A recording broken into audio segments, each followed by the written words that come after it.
Welcome to WaitApp tutorials. In this video, I will walk you through the basics of content selection. Every panel has properties where content sources, window size, position, and border can be selected and adjusted. Content sources are related to the content which is displayed in the panel window. Let's get started. To get to the properties, double-click anywhere on the window surface area, and the properties window will pop up. Select the folder that contains the primary content you want to display,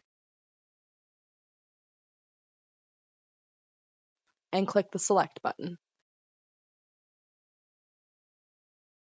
You can also add another folder, and the content of that folder will be merged with the content of the first folder, just for display purposes. On the Content tab, you can also adjust slide frequency and make sure that the panel content will be updated as soon as a file is added to or removed from the folder. Click Save to save changes. That's all for now. Thank you for watching.